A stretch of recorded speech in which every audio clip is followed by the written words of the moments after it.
எல்லோருக்கும் வணக்கம். Welcome to mass family.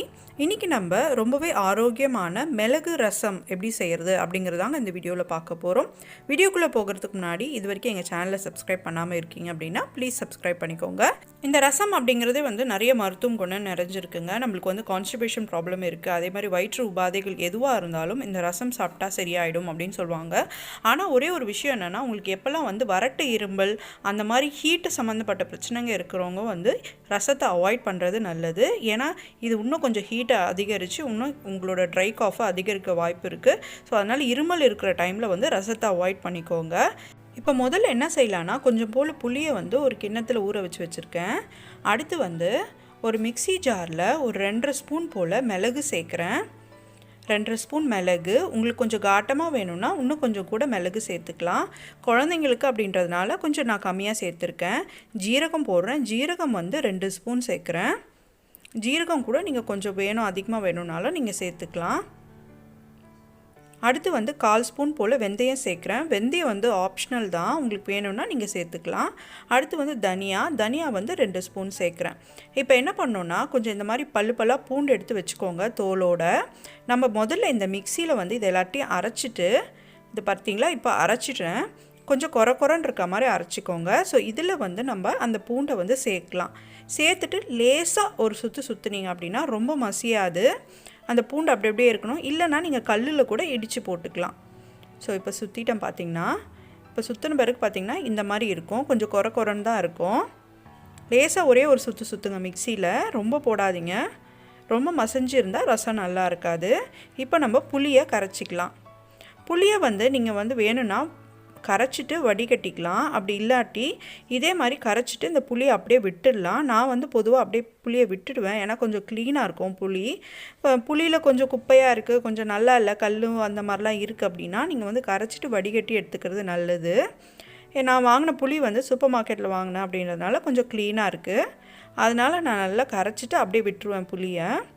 இது கூட தக்காளி ஆப்ஷனல் தான். நீங்கள் வேணும்னா தக்காளி சேர்த்துக்கலாம். இல்லைன்னா நீங்கள் வெறும் புளியிலே கூட வைக்கலாம். கொஞ்சம் கோல்டாக இருக்குது அந்த மாதிரினா நீங்கள் தக்காளி அவாய்ட் பண்ணிக்கோங்க. ஸோ தண்ணி விட்டாச்சு. நல்லா ஃபுல்லாக எவ்வளோ வேணுமோ அந்த அளவுக்கு தண்ணி விட்டுக்கோங்க. இப்போது இந்த பொடியை இந்த தண்ணியில் சேர்க்குறோம். ஏற்கனவே நம்ம அரைச்சி வச்சுருந்தோம் இல்லையா, ஸோ அந்த பொடி எல்லாத்தையும் நான் இதில் போடுறேன். போட்டு கையாலேயே நல்லா கரைச்சி விட்டுக்கிறேன்.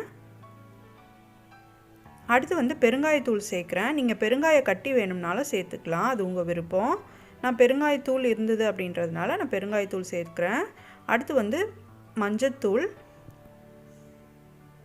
மஞ்சத்தூள் ஆன்டிபயோட்டிக், ஸோ அதனால் மஞ்சத்தூள் சேர்க்குறோம். அடுத்து உப்பு. உப்பு உங்களுக்கு எவ்வளோ தேவையோ அவ்வளோ சேர்த்துக்கோங்க. டேஸ்ட் பார்த்துட்டு எவ்வளோ தேவையோ அவ்வளோ சேர்த்துக்கோங்க. கம்மியாக சேர்த்துக்கோங்க. அதிகமாக இருந்துச்சுன்னா அதுக்கப்புறம் கஷ்டமாயிடும். நீங்கள் கம்மியாக சேர்த்துக்கிட்டீங்க அப்படின்னா கூட அதுக்கப்புறம் ஃபைனலாக ஆட் பண்ணிக்கலாம். இப்போ கொத்தமல்லி கருவேப்பிலையை அப்படியே பிச்சு போட்டுடலாம். நல்லா அலசிட்டு அப்படியே பிச்சு, இல்லாட்டி சிசரில் வச்சு கூட நீங்கள் கட் பண்ணி போடுங்க. கொத்தமல்லி கருவேப்பிலை நிறைய சேர்த்துக்கோங்க. இதில் ரசம் அப்போ தான் நல்லா டேஸ்ட்டாக வரும். இப்போ ஒரு பேனில் கொஞ்சம் போல் எண்ணெய் விட்டு கடுகு, உளுந்து, அதுக்கப்புறம் காஞ்ச மிளகா, இதுதான் தாளிப்புக்கு. காஞ்ச மிளகா பார்த்திங்கன்னா பொதுவாக எங்கள் அம்மாலாம் எப்படி பண்ணுவாங்கன்னா, காஞ்ச மிளகா 2 பிச்சு போடுவாங்க. பிச்சுட்டு அதுக்கப்புறம் அதை நல்லா கரைச்சி விட்டுருவாங்க. அது ரொம்ப காட்டமாக இருக்கும், குழந்தைங்களால சாப்பிட முடியாது அப்படின்றதுனால நான் அப்படியே விட்டுருவேன். அதை கையால் வச்சு கரைக்கலாம் மாட்டேன். நீங்கள் வேணும் அப்படின்னா நீங்கள் வேணால் நல்லா கரைச்சி விட்டுக்கலாம். இப்படி ஊற்றிட்ட பிறகு நீங்கள் கையாலேயே அதை நல்லா மசிச்சு விட்டிங்கன்னா அந்த காஞ்ச மிளகாவில் இருக்க காரம் நல்லா ரசத்தில் நல்லா ஸ்ப்ரெட் ஆகிடும். நல்லா காட்டமாக இருக்கும் ரசம் பார்த்திங்கன்னா. இப்போ ரசம் ரெடி ஆயிடுச்சு. இந்த மாதிரி லேசாக நுர வரும்போதே உடனே சட்டுன்னு ஆஃப் பண்ணிவிட்டு மூடி வச்சுருங்க. இல்லாட்டி அந்த ஃப்ளேவர்லாம் அப்படியே போயிடும். அதனால் உடனே மூடி வச்சுருங்க. லேசாக கொஞ்சம் பச்சை தண்ணி கூட நீங்கள் விட்டு மூடி வச்சிடலாம். அந்த ஃப்ளேவர்லாம் அப்படியே உள்ளவே இருக்கும். இந்த மாதிரி நீங்கள் ரசம் செஞ்சு சாப்பிட்டு பாருங்கள். உங்களுக்கு எவ்வளோ சாதம் இருந்தாலும் காலி ஆகிடும்.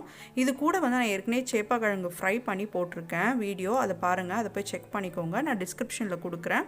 அது கூட நீங்கள் வச்சு சாப்பிட்லாம், சூப்பராக இருக்கும்.